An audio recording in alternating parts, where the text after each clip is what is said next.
যুদ্ধবিরতি ঘোষণার পরপরই পাকিস্তান গোপনে তাদের সামরিক ঘাঁটিতে ইরানের যুদ্ধবিমান ও গোয়েন্দা বিমান রাখার অনুমতি দিয়েছিল বলে দাবি করেছে মার্কিন সংবাদমাধ্যম সিবিএস নিউজ। যদিও সে সময় ইসলামাবাদ প্রকাশ্যে নিজেকে ওয়াশিংটন ও তেহরানের মধ্যকার কূটনৈতিক মধ্যস্থতাকারী হিসাবে তুলে ধরেছিল। সিবিএস নিউজের প্রতিবেদনে নাম প্রকাশে অনিচ্ছুক মার্কিন কর্মকর্তাদের বরাতে বলা হয়েছে, এপ্রিলের শুরুতে মার্কিন প্রেসিডেন্ট ডোনাল্ড ট্রাম্প যুদ্ধবিরতি ঘোষণার পরপরই ইরানের একাধিক সামরিক বিমান পাকিস্তানের রাওয়ালপিন্ডির কাছে অবস্থিত নূর খান বিমান ঘাঁটিতে আশ্রয় নেয়। এসব বিমানের মধ্যে ইরানি বিমান বাহিনীর একটি RC-130 গোয়েন্দা বিমানও ছিল বলে দাবি করা হয়েছে।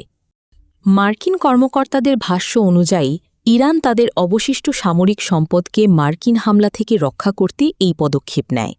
একই সময়ে নিজেদের বেসামরিক বিমান আফগানিস্তানেও সরিয়ে নেয় তেহরান। এর মধ্যে মাহান এয়ারের একটি বিমান যুদ্ধ শুরুর আগেই কাবুলে অবতরণ করে এবং পরে ইরানের আকাশসীমা বন্ধ হয়ে গেলে সেখানেই অবস্থান করে। তবে পাকিস্তান এই অভিযোগ সরাসরি অস্বীকার করেছে।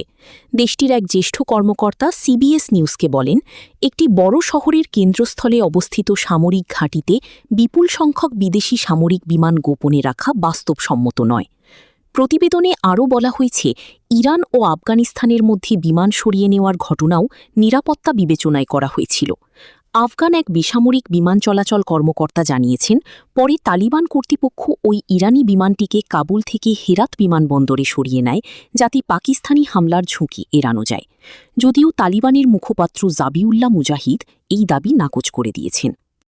মার্কিন কর্মকর্তারা মনে করছেন, পাকিস্তান একদিকে ওয়াশিংটনের কাছে নিজেকে আঞ্চলিক স্থিতিশীলতার মধ্যস্থতাকারী হিসেবে উপস্থাপন করছিল, অন্যদিকে তেহরান ও বেইজিংয়ের সঙ্গে সম্পর্ক নষ্ট না করতে গোপনে ইরানকে সহায়তা দিচ্ছিল।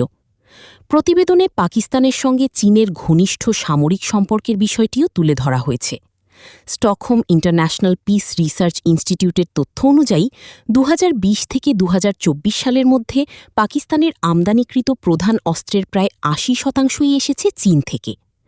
এদিকে ইরান ও যুক্তরাষ্ট্রের মধ্যকার যুদ্ধবিরতি কার্যকর থাকলেও অঞ্চলে উত্তেজনা পুরোপুরি কমেনি। হরমুজ প্রণালীর আশপাশে ছোটখাটো সংঘর্ষ ও ড্রোন হামলার ঘটনা অব্যাহত রয়েছে। সংযুক্ত আরব আমিরাত দাবি করেছে, গত সপ্তাহে একাধিক হামলার পর আবারও ইরানি ড্রোন তাদের ভূখণ্ড লক্ষ্য করে হামলা চালিয়েছে।